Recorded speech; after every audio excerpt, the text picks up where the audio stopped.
I think egalitarian progressive ideas are tied to individualism, and you can certainly have collectivistic societies um, with equality, but I think it's much easier to have that in an individualistic society, especially, at least from, I'm not a sociology student or anything, but in my opinion, um, you can have a collectivistic society that has equality if it's small, but India is like the world's largest democracy, and I don't think that with a population that large, I don't think you can still be collectivistic and still be equal. If you're trying to be collectivistic at that scale, someone has to be at the bottom of the ladder, and especially in a capitalistic system. So I think, at least in the urban areas of India, we're already moving towards an individualistic society. The 2 generations ago, in my grandparents' generation, it was much more collectivistic. You had to live in a joint family with like 3 or 4 generations of people living together under the same roof and like working together and like a whole family, right?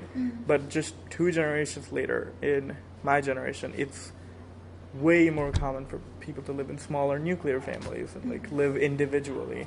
So I think that shift is already happening, and that shift is part of where some of the liberalism or egalitarianism is coming from. But also I also recognize that that is not an easy shift either, because like you said, it is shaking up the basic tenets of the society. So the culture. Yeah, of the culture. So I don't think that it will be fast or easy, but I think it's just naturally happening. But you believe that the tendency, the destination that it presumes is completely positive. I mean, like, it's a good thing to happen. What, towards, going towards individualism? I think, Will there be things that's lost? Like, if the whole world moves towards that direction, will there be things in the culture, or example, the Indian culture that's lost? Because, like, when I read stories about Mahatma Gandhi, for example, what I really admire is the sense of it's not individualism. It's, to some extent, it can be considered like the community spirit people share. So, like, if we move towards, and I think it's very characteristic of the Indian culture, the Buddhist culture, if I was right. So, if we move towards more individualism, like we are equal, things like that, we will lose such heritages. Yeah. I definitely think we will lose a lot of heritage, because I already think that like not having those like big joint families is a loss, because everyone's so tied up in their own world. I just think it's that we don't bother anymore to connect with our families. We don't bother to ask for help when we need it or offer it when we can. So I think that part will be lost. I'm sure it will be, but it is an integral part of the culture that will be lost in the individualistic component, which is what makes me worried. That are we just going towards the Western model of individualism and losing our culture? But also, I think at some point, all cultures change and evolve, and hopefully for the better. How do we know that it's better? We don't. We don't? Yeah, we don't. Not right now, because it's not something that happens immediately. Not something... I mean, it can happen pretty quickly with, like, major things, major events. But I don't think... I think it's personal opinion of whether we think it's for the better or not. Because there is a change in culture happening right now in India, where we are going more and more towards Hindu nationalism, and which is basically the equivalent of white nationalism in the U.S. And as a Hindu, I see how stupid that is, because India has had a incredibly rich history of so many religions, so many cultures all living together. But now there's a rapid change in the culture where the majority thinks that India should only be a Hindu country. And I think that is one of the culture changes that I think, in my opinion, is wrong. But those people think that it's a good culture change. Okay. So I think it's just a perspective thing. We know what we want and we fight for it politically. Is there any time that, like, in your personal fight towards more equality, that you have to seriously pause and think about the cost-benefit analysis of losing something of the past and heading towards the future, like some very personal incident? Let's see. I think it's part of it was when I think it was 2 years ago that the Supreme Court of India reinstated a hundreds of years old decree that criminalized homosexuality. There was a lot of protests in India, and I was like trying to participate in the protest as much as I could as a 17-year-old. But in that moment of time, there was some moments where I was really struggling because I knew that this was something I was absolutely against, and I was passionately against it. But I also knew that that if I discussed it openly and like talked about it more, that would cut me off from like some of my family or some of my friends. So I think as an individual, I was afraid of losing some of like my connections just because I was standing up for something that I thought was right. But I don't think as a culture we were doing a cost benefits thing.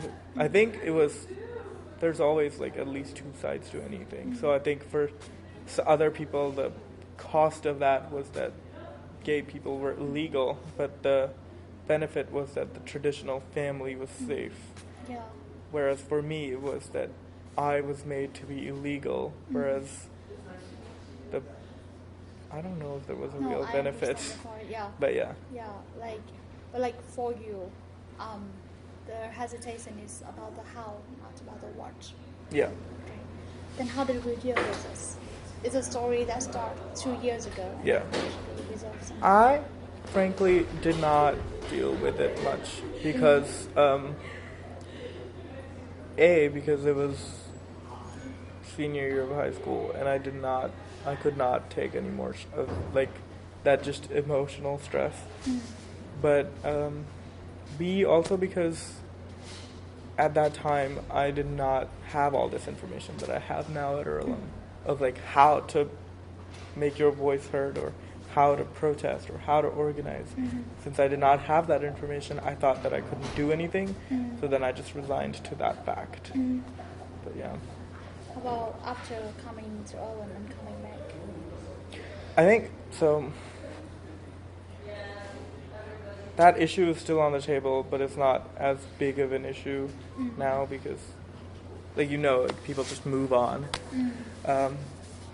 But when I went back home for last summer, there had been this huge controversy last year where one of the universities in Delhi that's known as like a more liberal university had been like basically shut down. There were like riots and stuff because of something that they had done. And I was on one side of it and other people were on a completely different side. But when I went back in the summer, I actually had an idea of how I could express that. And I did it more tactfully than I would have before because even though like protesting is a basic tenet of democracy, there's still like consequences for people. So after spending 1 year at Earlham, I knew that I could protest. I knew how much I could do it, but while also being safe. And so it was useful because I could go back home and I could join like rallies and stuff against it. But also in general, I could have more engaged conversations with my own friends about it who were on the other side of that spectrum, where I would not have had facts or figures or like just theories about these things before, but now I actually had things to back up my argument with. Yeah, that's great. And you told before that you aspired to become a world leader. So I can assume that you have seen some relation between the protests in India and the chains of protests around the world about the same issue, right? Yeah. How do you see yourself? Like, how do you see yourself in that? How do you say the the prospects of protesting, like 10 years later or 10 years later, something? I think everyone has a place in the whole system of organizing. Some people are meant to be protesters, some people are meant to lead protesters, and some people are meant to like organize people at the grassroots. I think I'm personally not meant to do any of those things. I think I'm meant to... So you see how there's like power in the system, and people have power, but they need to organize to get that power and make it work for them. I think I'm meant to take the power from the system and use that power to help people organize, which is why I decided to like pursue the goal of being a world leader, because then I will actually have power, and I will be able to use that power to support the people who are protesting. Rather than to act as a protester that tries to resisting the system. Yeah. And I still totally think that it's fine to protest and resist the system. I think there are people who are really good at that. Yeah, exactly. Everyone has their own role, and I think that's a perfectly valid role. It's just not my role. Yeah. So towards here, like currently, you are the student, the president of students' government, and you was here during the last year's election. Then could you tell me, like, share with me your experience, your personal experience at the time, and like how it informed your activities as the president?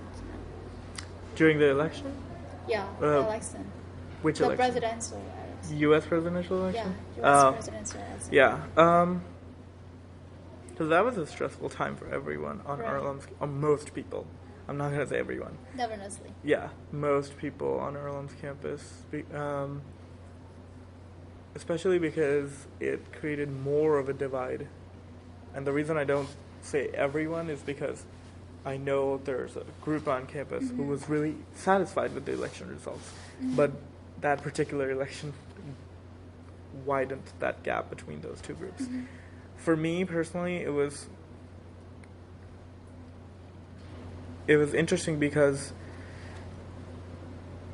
I had to support myself in dealing with those results, but also only one part of my identity was threatened by those results, whereas there are so many people on this campus who were much more directly affected by those results and who were much more directly threatened.